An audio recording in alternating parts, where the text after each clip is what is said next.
ಹಿಂದೆನೂ ಗೆದ್ದಿದ್ದೀವಿ ಬೈ ಎಲೆಕ್ಷನ್ಗಳಲ್ಲಿ, ಈಗಲೂ ಕೂಡ ಗೆಲ್ತೀವಿ. ಬಾಗಲಕೋಟೆ ಕಷ್ಟ ಇದೆ ಅಂತ ಬಿಜೆಪಿ ಅವರು ಹೇಳ್ತಾರೆ.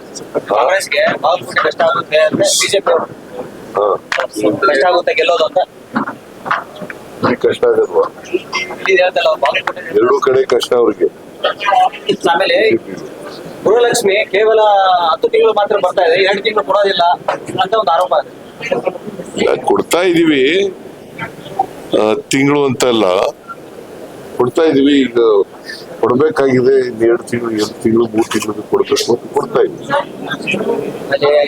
ವಿಜಯೇಂದ್ರ ಅವ್ರು ಹೇಳ್ತಾರೆ ಸಾಲದ ಸಿದ್ದರಾಮಯ್ಯ ಸಾಲ ವಿಪರೀತ ಮಾಡ್ಬಿಟ್ಟಿದ್ದಾರೆ ಅಂತ. ಸಾಲ ಅವ್ರಿಗೆ ಫಿಸ್ಕಲ್ ರೆಸ್ಪಾನ್ಸಿಬಿಲಿಟಿ ಆಕ್ಟ್ ಓದ್ಕೊಂಡಿದಾರಂತ. ಫಿಸ್ಕಲ್ ರೆಸ್ಪಾನ್ಸಿಬಿಲಿಟಿ ಆಕ್ಟ್ ಓದ್ಕೊಂಡಿದ್ದಾರೆ ಅಂದ್ರೆ ನಿಮಗ್ ಗೊತ್ತಾ? ಫಿಸ್ಕಲ್ ರೆಸ್ಪಾನ್ಸಿಬಿಲಿಟಿ ಆಕ್ಟ್ ನಿಮಗ್ ಗೊತ್ತೇನೆ? ಈಗ ಓದ್ಕೊಂಡಿಲ್ಲ ಮಾಡಿಲ್ಲ ಸುಮ್ಮನೆ ಅವ್ರು ವಿಜೇಂದ್ರ ಹೇಳ್ದಂತೆ ನೀನ್ ಹೇಳ್ತೀಯ, ರಿಪೀಟ್ ಮಾಡ್ತೀಯ. ಫಿಸ್ಕಲ್ ರೆಸ್ಪಾನ್ಸಿಬಿಲಿಟಿ ಆಕ್ಟ್ ಅಂತ ಮಾಡಿದ್ದಾರೆ, ಗೊತ್ತಾಯ್ತಾ? ಅದರ ಪ್ರಕಾರ GDP-ಯ 25% ಒಳಗಡೆ ಇರ್ಬೇಕು ಸಾಲ. ಮತ್ತೆ ಸಾಲ ನಿಗದಿ ಮಾಡೋರು ಯಾರು? ರಾಜ್ಯಕ್ಕೆ ಸಾಲ ಎಷ್ಟು ಕೊಡ್ಬೇಕು ಅಂತ ನಿಗದಿ ಮಾಡೋರು ಯಾರು? ಕೇಂದ್ರ ಸರ್ಕಾರ.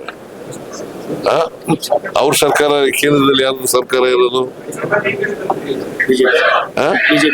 ಅವ್ರು ನಿಗದಿ ಮಾಡಿರೋ ಸಾಲನೇ ತಾವು ತಗೊಂಡಿರೋದು. ಎಲಿಜಿಬಿಲಿಟಿ ಎಷ್ಟಿದೆ ಅಷ್ಟನ್ನ ನಿಗದಿ ಮಾಡ್ತಾರೆ ಅವರು. ಆ ಸಾಲ ನಾವು ತಗೊಂಡಿದ್ವಿ. ಅದರಿಂದ ಸಾಲಗಾರರ